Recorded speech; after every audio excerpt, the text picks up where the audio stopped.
which is going to be very very important.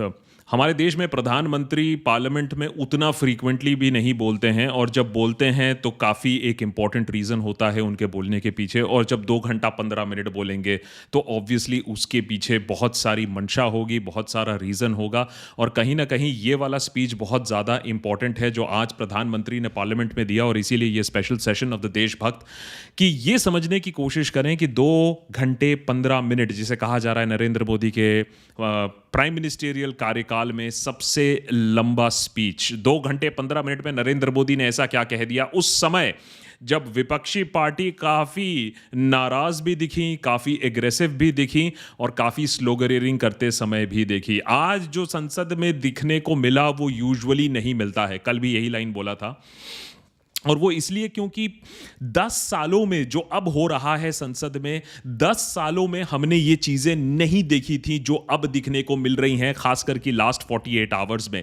कल हमने आपको पूरा रिपोर्ट बना के दिखाया, अगर नहीं देखा तो देख लीजिएगा, जहां राहुल गांधी कंप्लीटली एक अलग फॉर्म में, एक नए फॉर्म में आकर नरेंद्र मोदी को सीधा चैलेंज करते हैं पार्लियामेंट में। आप हिंदू ही नहीं हो, ये भी ऐलान कर देते हैं, कहते हैं कि हिंदुइज्म इस तरीके का वायलेंस कभी टॉलरेट करेगा ही नहीं, कभी इंडोर्स करेगा ही नहीं, जिसको ऑब्वियसली बीजेपी कह रही है कि हिंदुओं का अपमान किया गया है।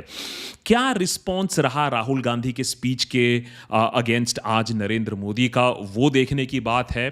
क्या 2 घंटे 15 मिनट के इस स्पीच से हम समझ सकते हैं कि नरेंद्र मोदी अब उनकी रणनीति क्या होगी जहां तक ऑपोजिशन की बात है? किस तरीके से स्लोगनियरिंग की गई नरेंद्र मोदी के खिलाफ और क्यों? और ये जो पूरा एक डिस्कशन चल रहा है कि जो रीजन है जो कांग्रेस सेलिब्रेट कर रही है कि ये उनकी एक मॉरल विक्ट्री है, वो नरेंद्र मोदी को इतनी खटक क्यों रही है? शायद ही जो पार्लियामेंट फॉलो करते हैं, जो डिबेट और डिस्कोर्स फॉलो करते हैं, उन्होंने नरेंद्र मोदी को इतने डिस्कंफर्ट में देखा होगा, जो लिटरली कहते हैं कि लोहे के चने चबाना। उस तरीके से आज प्रधानमंत्री को बात करनी पड़ी, अपना स्पीच ऊंची आवाज में देना पड़ा, क्योंकि जो विपक्षी दल के जो मेंबर्स थे, इंडिया ब्लॉक के जो मेंबर्स थे, वो वेल ऑफ द हाउस में आकर ढेर सारा उन्होंने स्लोगनियरिंग किया। ये शायद आपको लोकसभा टीवी पर नहीं दिखा होगा, संसद टीवी पर नहीं दिखा होगा, क्योंकि जो कैमरा एंगल है वो बहुत ही ज्यादा सैनिटाइज करके दिखाया जाता है। तो जिस तरीके से विपक्षी पार्टी अपोज कर रही थी वो क्लियरली नहीं दिखा।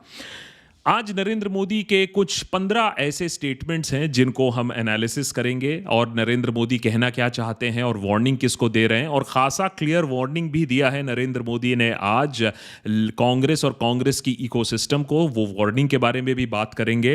लेकिन शुरुआत करने से पहले एक छोटी सी बात जो कि बहुत सारे एक्सपर्ट्स, हमारे यहाँ तो पोल एक्सपर्ट्स, पॉलिटिकल एक्सपर्ट्स, पंडित्स बहुत सारे बैठे रहते हैं, और उनका ये कहना है कि नहीं नहीं ये गलत हुआ। आज जो संसद में जिस तरीके से प्रधानमंत्री को बोलने नहीं दिया गया, जिस तरीके से स्लोगनियरिंग हुई, हेकलिंग हुई, वो बहुत गलत है एक डेमोक्रेसी में, पार्लियामेंट्री डेमोक्रेसी में। बात तो सही है, गलत तो है, लेकिन जब पार्लियामेंट्री डेमोक्रेसी की बात आती है तो क्या नरेंद्र मोदी के स्पीच के समय डेमोक्रेसी की बात याद आती है? जो चीजें गलत हो रही हैं पिछले 10 सालों से, जिस तरीके से ऑपोजिशन को ट्रीट किया गया, जिस तरीके से ऑपोजिशन मेंबर्स को सस्पेंड कर दिया गया, जिस तरीके से बिल पास कर दिए गए हलक से उतार के, जिस तरीके से लोगों को इस डेमोक्रेसी में जेल में डाला जा रहा है, जिस तरीके से डेमोक्रेटिक इंस्टीट्यूशंस को दबाया जा रहा है, और जो इन्वेस्टिगेटिव एजेंसीज हैं उनका इस्तेमाल किया जा रहा है, उनके बारे में भी 2-4 शब्द बोल दीजिए। अब जब ये सारी चीजें होंगी तो मेरे ख्याल से विपक्ष भी सोचती होगी कि अब इसमें भी कोई गलत नहीं है कि अगर हमारे पास आज आंकड़े हैं, अगर आज हमारे पास स्ट्रेंथ है, तो हम ये बात को स्ट्रेंथ बताएंगे और नरेंद्र मोदी को फोर्स करेंगे कि कुछ अहम मामलों पर बात करे, जैसे कि मणिपुर। लेकिन 2 घंटे 15 मिनट के स्लोगनियरिंग के बाद भी नरेंद्र मोदी ने मणिपुर का नाम तक नहीं लिया। इससे एक बात तो साफ हो जाती है कि दुनिया इधर से उधर हो जाए, नरेंद्र मोदी टस से मस ना होंगे, एक शब्द इधर से उधर ना बोलेंगे जो उन्होंने खुद तय नहीं किया। चलिए, ये तो रहा थोड़ा सा इंट्रोडक्शन। अब बात करते हैं कि नरेंद्र मोदी ने बोला क्या है। सबसे पहले शुरुआत करते हैं नरेंद्र मोदी का सबसे बड़ा जो इनिशियल अटैक रहा, जब उन्होंने ऑपोजिशन को आड़े हाथ लिया और बोला कि भाई तुम लोग इतना उछल क्यों रहे हो? आप सबको शोले फिल्म की वो मौसी जी याद होगी।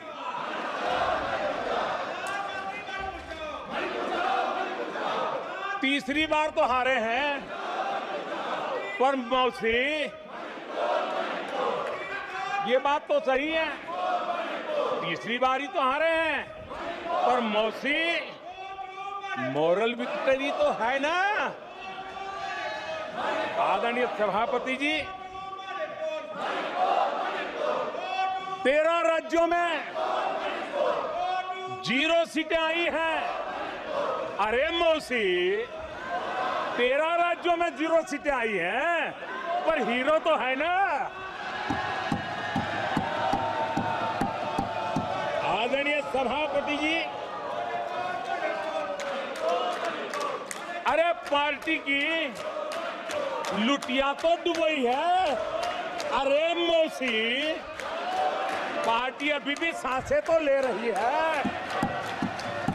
नरेंद्र मोदी अगर ऑल्टरनेटिव करियर में स्टैंड अप कॉमिक में जाएं तो आपको क्या लगता है कि हिट रहेंगे? क्योंकि मौसी को लाकर जोक तो काफ़ी मारा और ये बात समझाने की कोशिश की कि भैया कांग्रेस हार कर भी इतना खुश क्यों है। बात में दम तो है भाई, कांग्रेस को इतना भी खुश होने की जरूरत नहीं है कि भाई अल्टीमेटली हारी है, विपक्ष पे ही बैठी हुई है। बात ये भी सच है कि भाई 3 बार ऐसा हो गया है, 100 का आंकड़ा पार नहीं कर पाई कांग्रेस। लेकिन सवाल ये भी उठता है कि नरेंद्र मोदी खुश क्यों नहीं है? कभी देखा नहीं कि ऑपोजिशन अगर हारी भी है, उस हार पर भी नरेंद्र मोदी इतने दुखी क्यों हैं? और नरेंद्र मोदी का जो एक स्पीच का तेवर था वो ये था कि देखिए ये तो हार चुके हैं, इनका तो कोई अस्तित्व ही नहीं है, इनको तो मंथन करना चाहिए। लेकिन उसके बाद 1 घंटा ऑपोजिशन की हार के ऊपर भी बात करते हैं, तो ये दिखाता है कि शायद हार उतनी बड़ी हार नहीं थी और इस हार में भी एक जीत थी। लेकिन राहुल गांधी पर भी सीधा अटैक करते हुए, अब भूलते तो है नहीं नरेंद्र मोदी, कल ही राहुल गांधी ने उन पर अटैक साधा था, बोला था आप तो हिंदू ही नहीं हो। तो आज बारी थी नरेंद्र मोदी का भी सीधे जवाब देने का। 99 मार्क्स लेकर एक बालक घमंड में घूम रहा था और देश सबको दिखाता था, देखो कितने ज्यादा मार्क्स आए हैं। तो लोग भी जब 99 सुनते थे तो शाबाशी देते थे, बहुत उसको हौसला बुलंद करते थे।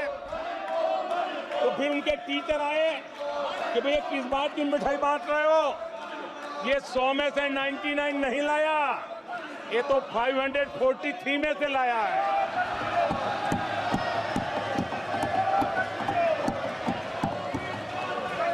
अब उस बालक बुद्धि को कौन समझाए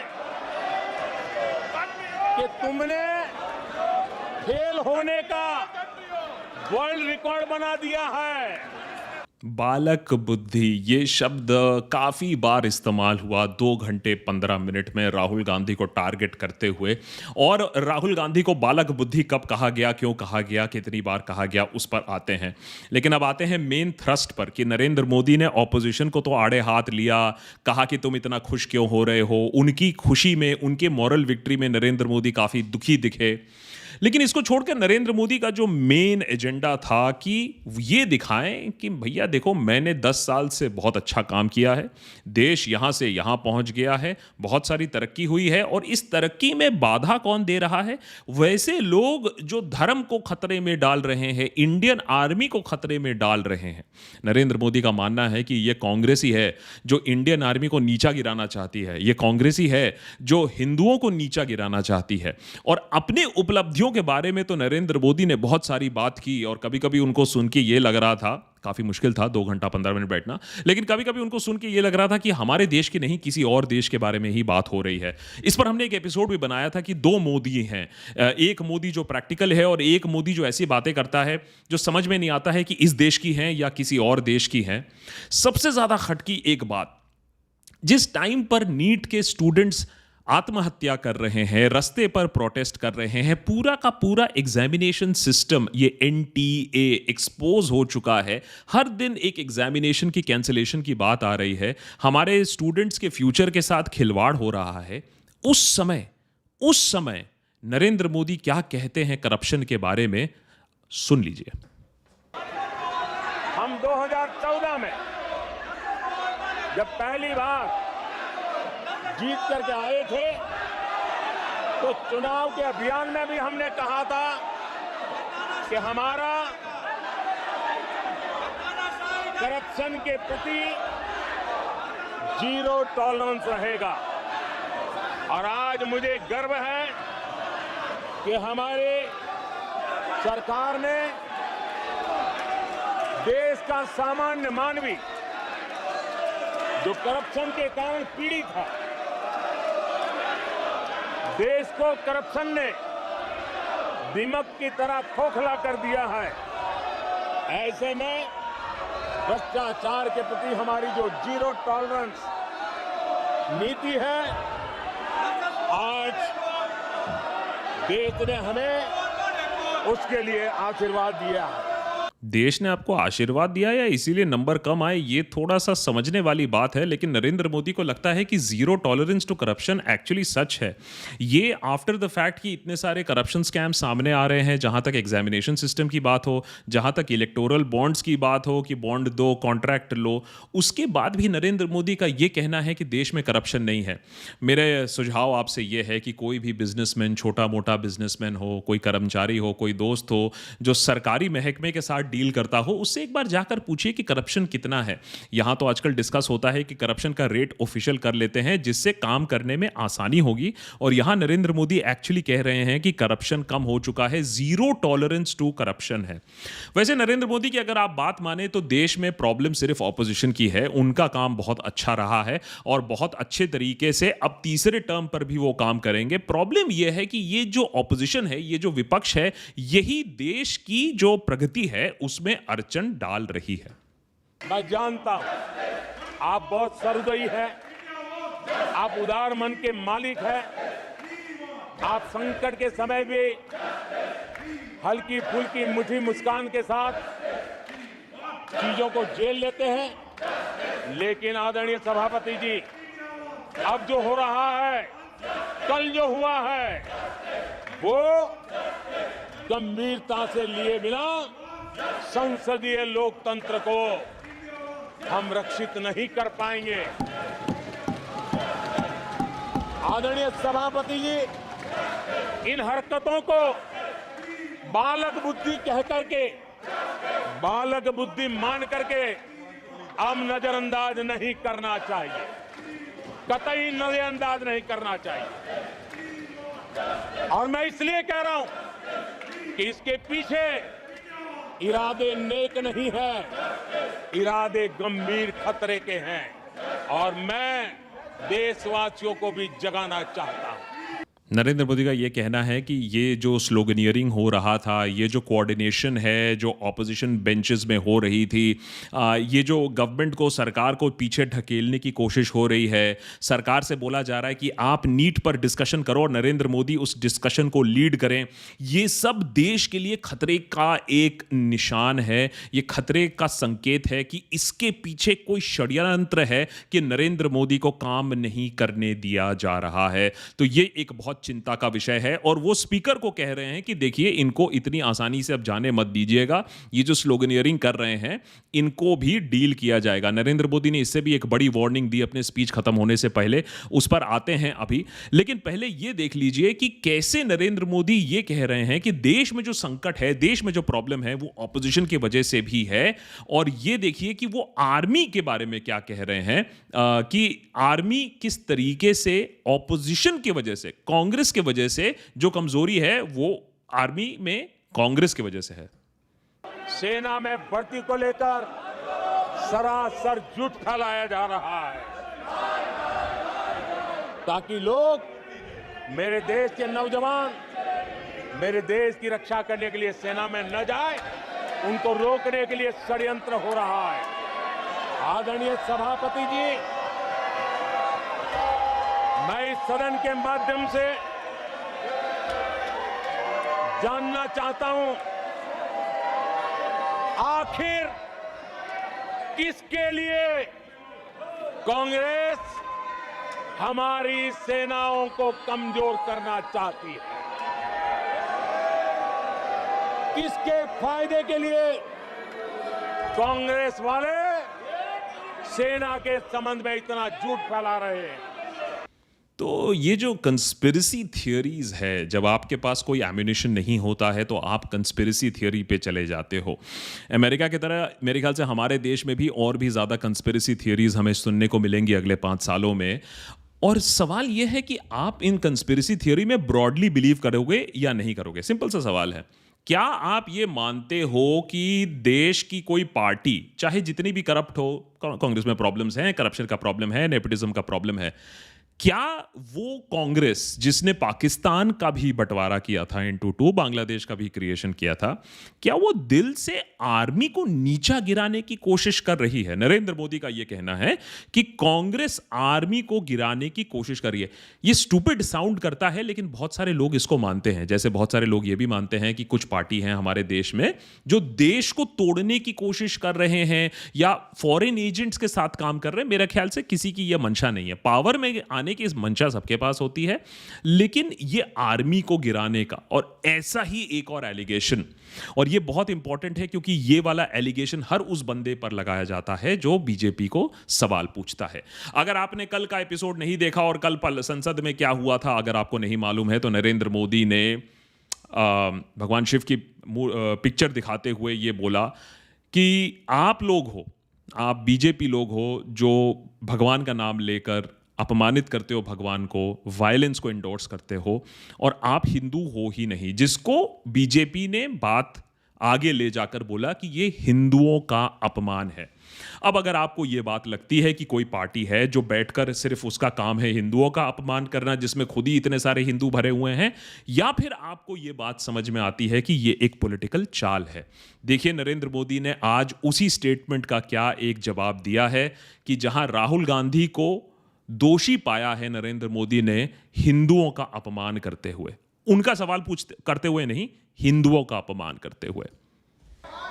आदरणीय सभापति जी, गंभीर बात है कि आज हिंदुओं पर झूठा आरोप लगाने की साजिश हो रही है, गंभीर षड्यंत्र हो रहा है। आदरणीय सभापति जी, ये कहा गया हिंदू हिंसक होते हैं? ये है आपके संस्कार, ये है आपका चरित्र, ये है आपकी सोच, ये है आपकी नफरत इस देश के हिंदुओं के साथ ये करने में। आदरणीय सभापति जी, ये देश शताब्दियों तक इसे भूलने वाला नहीं है। हिंदुओं में जो शक्ति की कल्पना है, उसके विनाश की घोषणा की गई थी। आप किस शक्ति की विनाश की बात करते हैं? ये देश सदियों से शक्ति का उपासक है। ये मेरा बंगाल मां दुर्गा की पूजा करता है, शक्ति की उपासना है। ये बंगाल मां काली की उपासना करता है, समर्पित भाव से करता है। आप उस शक्ति के विनाश की बातें करते हो। ये वो लोग हैं जिन्होंने हिंदू आतंकवाद ये शब्द गढ़ने की कोशिश की थी।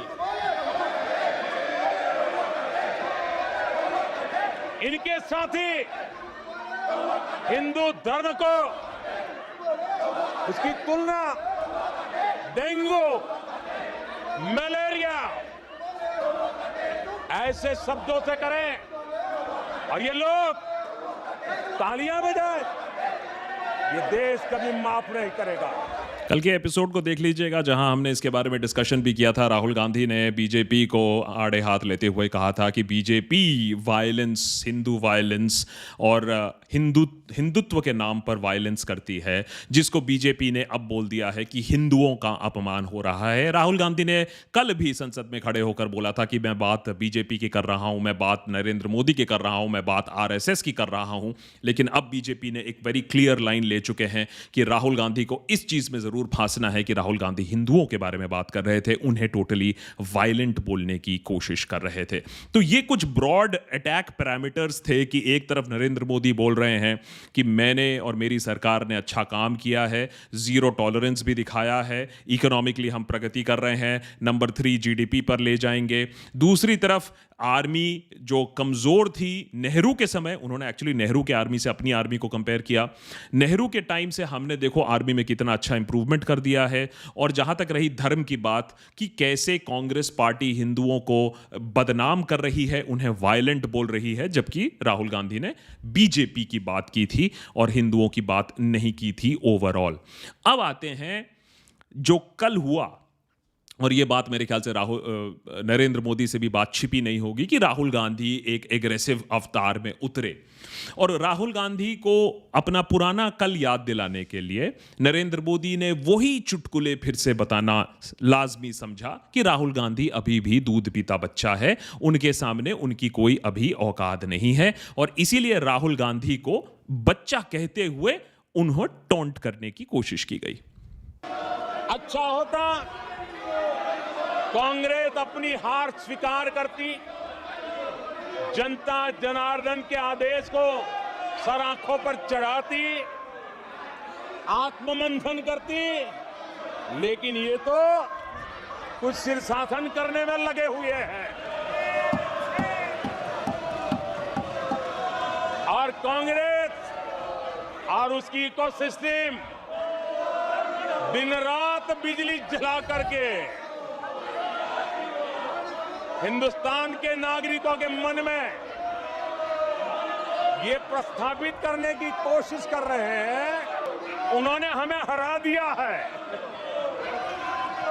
आदरणीय सभापति जी, ऐसा क्यों हो रहा है, मैं जरा अपने सामान्य जीवन के अनुभव से बताता हूं। कोई छोटा बच्चा साइकिल लेके निकला है और अगर वो बच्चा गिर जाता है, साइकिल से लुढ़क जाता है, रोने लगता है, तो कोई बड़ा व्यक्ति आकर के उसके पास पहुंच जाता है और उसको कहता है देखो चींटी मर गई, देखो चिड़िया उड़ गई, अरे देखो तुम तो बहुत बढ़िया साइकिल चलाते हो, अरे तुम तो गिरे नहीं हो।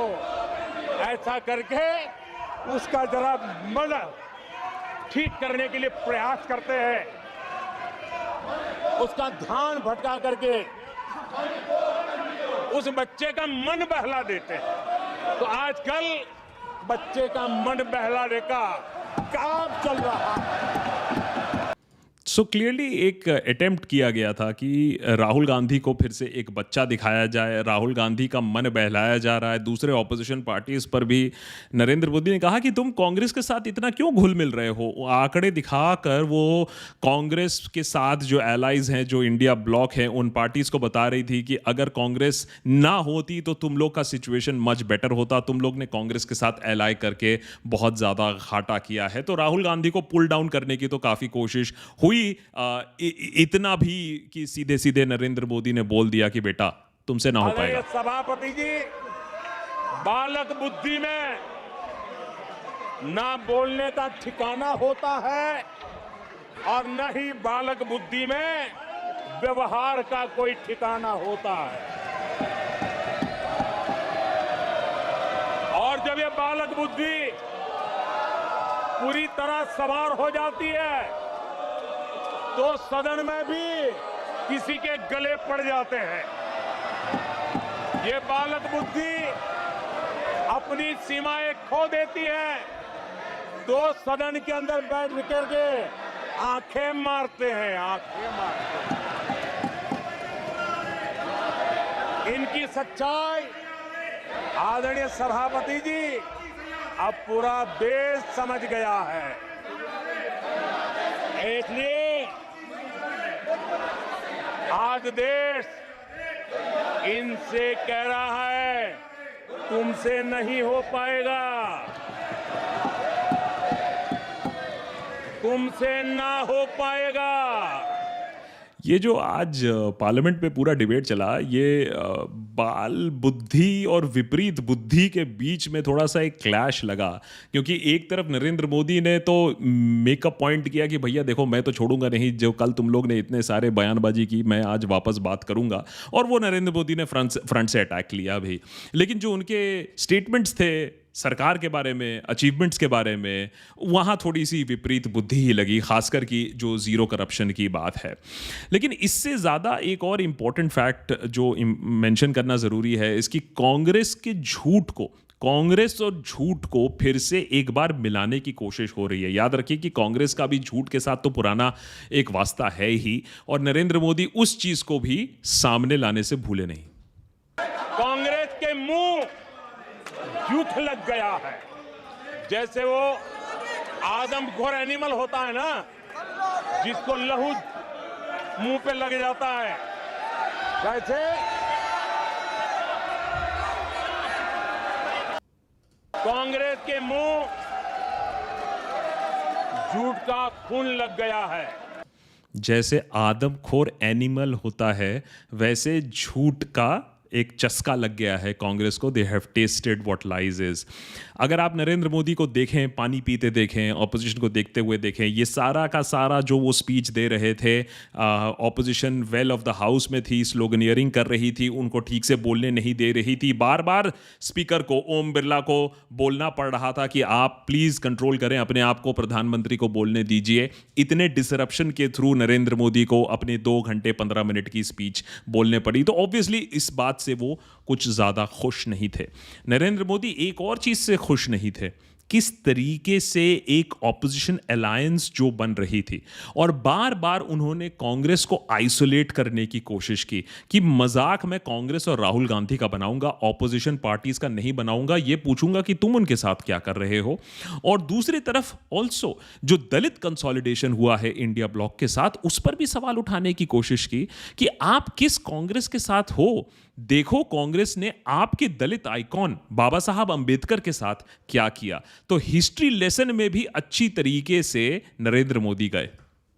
उन्होंने पर्दाफाश किया था कि कैसे नेहरू जी ने दलितों पिछड़ों के साथ अन्याय किया, और बाबा साहब अंबेडकर ने कैबिनेट से इस्तीफा देते समय जो कारण बताए थे, वो कारण इनके चरित्र को दर्शाते हैं। बाबा साहब अंबेडकर जी ने कहा था, मैं सरकार द्वारा अनुसूचित जातियों की उपेक्षा पर अपने अंदर उत्पन्न आक्रोश को रोक नहीं सका। ये बाबा साहब अंबेडकर के शब्द हैं। एक सीधा अटैक कांग्रेस पार्टी के ऊपर कि कभी भी वो दलितों के साथ थे नहीं, और बाबा साहब के साथ भी उन लोग ने गलत किया था कि कैसे उन्हें हराने के लिए षड्यंत्र रचा गया था, और कैसे हराने के बाद कांग्रेस इस बात को लेकर काफी खुश भी रही। हराया इतना ही नहीं, उन्होंने बाबा साहब अंबेडकर के इस पराजय की, उसका जश्न मनाया, खुशी मनाई, और खुशी उन्होंने व्यक्त की। आदरणीय सभापति जी, एक पत्र में यह लिखित है इस खुशी का। आदरणीय सभापति जी, बाबा साहब की तरह ही दलित नेता बाबू जगजीवन राम जी को भी उनका हक नहीं दिया गया। पूरा इतिहास का लेसन था, पूरे इतिहास के लेसन में नहीं जा रहा हूँ, बहुत लंबा टाइम लग जाएगा। लेकिन बाबा साहब अंबेडकर से लेकर और कैसे उनके साथ नेहरू ने बदसलूकी की, टू इंदिरा गांधी टू राजीव गांधी, एक पूरी गाथा बांधने की कोशिश की। तो कांग्रेस को आइसोलेट करने की और राहुल गांधी को ह्यूमिलिएट करने की एक साफ तरीके से कोशिश की गई। नरेंद्र मोदी की आंखों से और उनके भाव से एक चीज साफ साफ दिखी आज 2 घंटे 15 मिनट के स्पीच में, कि वो इस माहौल से एकदम एकदम खुश नहीं है और ना वो यूज्ड टू है इस तरीके से इतना बड़ा विपक्ष उनके सामने खड़ा होकर 2 घंटे 15 मिनट उन्हें ना बोलने दे, ठीक से ना बोलने दे, चुप होकर उनकी बातें ना सुने। तो कहीं ना कहीं ये बात उनको बहुत ज्यादा ही चुभी है और इसीलिए नरेंद्र मोदी ने, और ये वार्निंग जो आप अभी सुनने वाले हो, यूजुअली इतने क्लियर टर्म्स में मैंने नरेंद्र मोदी को वार्निंग देते, करते बहुत कुछ हैं लेकिन वो अपने स्टाइल से करते हैं, चुपचाप करते हैं। इतनी ओपन क्लियर चैलेंज वार्निंग शायद ही आपने नरेंद्र मोदी के मुंह से सुना हो। और इससे ये याद रखिए कि ये बैटल अभी शुरू हुआ है, ये पिक्चर का ट्रेलर है। ऑपोजिशन भी ये ना समझे कि उन्होंने कोई जीत हासिल कर ली है, क्योंकि असली बाजी तो शायद अब दिखने वाली है। सरकार में आने के बाद देश के सामने एक बहुत बड़ी चुनौती कांग्रेस के साथ ही कांग्रेस का इकोसिस्टम भी रहा है। ये इकोसिस्टम से मिली खाद पानी, इसके दम पर एक कांग्रेस की मदद से ये इकोसिस्टम 70 साल तक फला फूला है। मैं आज सभापति जी इस इकोसिस्टम को चेतावनी देता हूं। मैं इस इकोसिस्टम को चेताना चाहता हूं। इकोसिस्टम की जो हरकतें हैं, जिस तरह इकोसिस्टम ने ठान लिया है कि देश की विकास यात्रा को रोक देंगे, देश की प्रगति को डिरेल कर देंगे, मैं आज इकोसिस्टम को बता देना चाहता हूं, उसकी हर साजिश का जवाब अब उसी की भाषा में मिलेगा। ये शायद सबसे ज़्यादा प्रभावशाली और सबसे ज़्यादा ख़तरनाक स्टेटमेंट है। मुझे पता नहीं आपने अगर सोशल मीडिया में ये वाला क्लिप सुना है या नहीं है, लेकिन 2 घंटे 15 मिनट के पूरे इस स्पीच में ये मुझे सबसे स्पाइन चिलिंग लगा। मैंने आप एक ऐसा सिस्टम और आप एक ऐसी मानसिकता लेकर आ रहे हो जहां सरकार पर सवाल उठाना, सवाल खड़े करना, अकाउंटेबिलिटी डिमांड करना का मतलब होता है कि आप विकास में बाधा डाल रहे हो, आप देश के खिलाफ काम कर रहे हो। ये 10 साल से ये नैरेटिव तो चलता आया है कि सरकार को जो कटघरे में लाता है, सरकार पर जो सवाल पूछता है, वो एंटी नेशनल होता है, वो देश के खिलाफ होता है, वो किसी इकोसिस्टम का पार्ट होता है। देखने की बात यह है कि ये 10 साल की घुट्टी के बाद क्या यही चीज, ये पुराना फॉर्मूला चल पाएगा या कोई एक नया फॉर्मूला की जरूरत होगी? क्योंकि 2024 इलेक्शन में एक बात तो साफ हो गई थी, चाहे आए पावर में जो भी, ये जो पुराने फॉर्मूले हैं ये लोगों को अब समझ में आ रहे हैं, लोगों को दिख रहा है कि कैसे नेशनलिज्म के नाम पर, धर्म के नाम पर उनका मजाक बनाया जा रहा है। अगर आप हाथरस की बात करें तो आज ही 116 लोगों की जानें चली गई। वहां पुलिस प्रशासन ने क्यों अरेंजमेंट्स नहीं किए? अयोध्या में जब अरेंजमेंट्स होते हैं उससे बहुत ज्यादा लोग आते हैं, हजारों लोग आते हैं, तब कोई प्रॉब्लम नहीं होती है। लेकिन जब गरीब आदमी होता है तब शायद उतना पुलिस अपना बुलडोजर भी नहीं लाती है।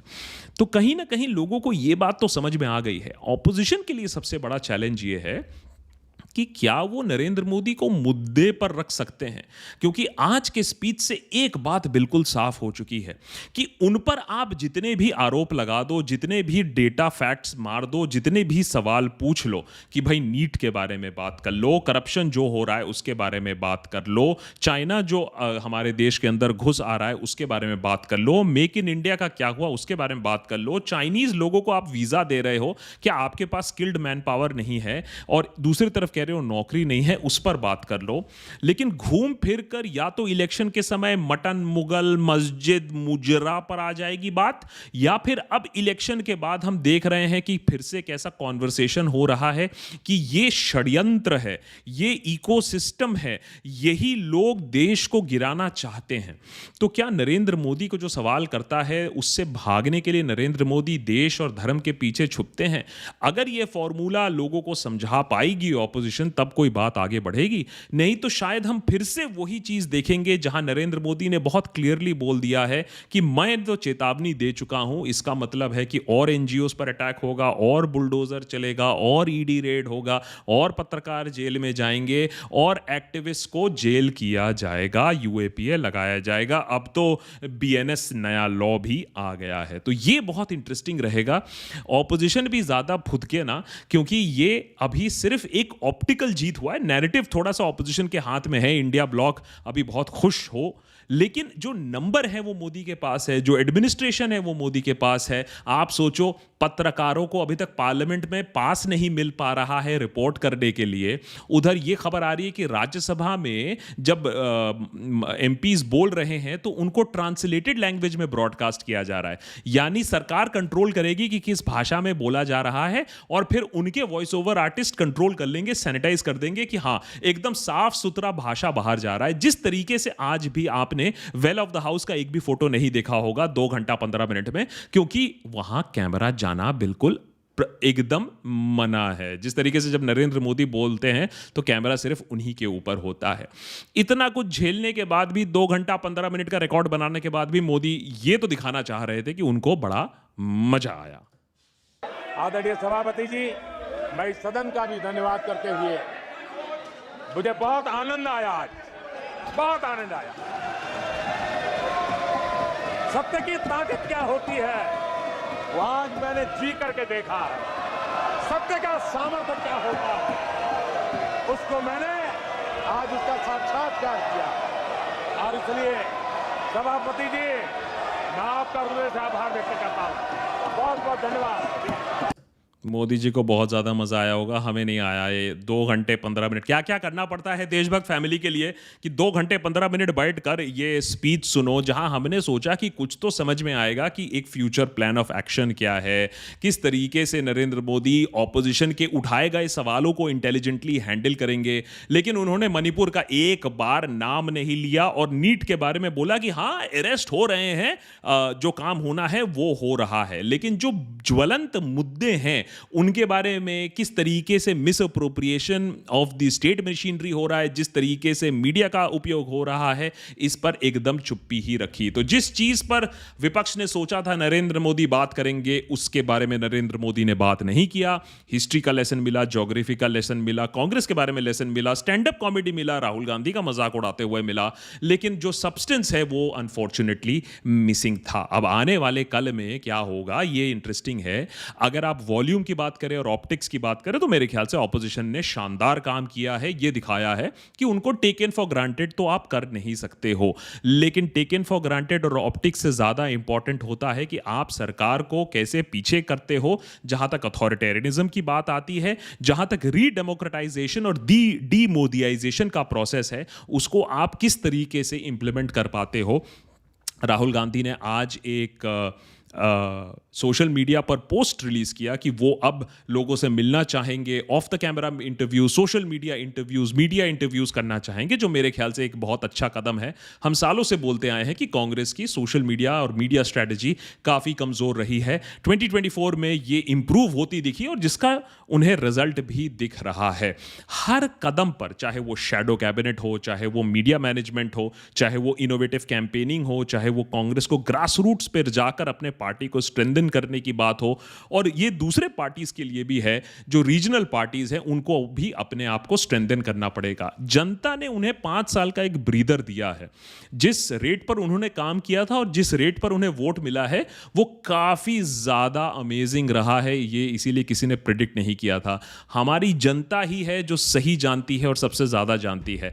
जनता के इस जनादेश के बाद ऑपोजिशन क्या करती है वो भी देखने के लिए काफी इंटरेस्टिंग रहेगा। नरेंद्र मोदी ने अपने स्पीच पे ये तो दिखा दिया कि वो टस से मस ना हिलने वाले हैं, 1 इंच भी ना चेंज होने वाले हैं। जिस तरीके से वो काम करते आए हैं उसी तरीके से वो काम करते रहेंगे। और इस पूरे पार्लियामेंट सेशन से एक बात और भी साफ हो गई कि जो सोच रहे थे कि जेडीयू और टीडीपी कुछ बोलेंगी, उनके एलाइज, जेडीयू और टीडीपी सिर्फ अपना फंडिंग लेंगी, अपने स्टेट के लिए पैकेजेस लेंगी, अमरावती और बिहार के लिए पैकेजेस जाएगा और वो आराम से बैठेंगी। तो अगर इस देश में डेमोक्रेसी रीस्टैब्लिश करना है तो फिर सिर्फ और सिर्फ इंडिया ब्लॉक को साथ में रहकर ही काम करना पड़ेगा। जिस दिन इंडिया ब्लॉक टूटी उस दिन अथॉरिटेरियनिज्म फिर से वापस। Many thanks for watching. कैसा लगा ये अपडेट जरूर बताइएगा। More updates and more episodes coming up on देशभक्त।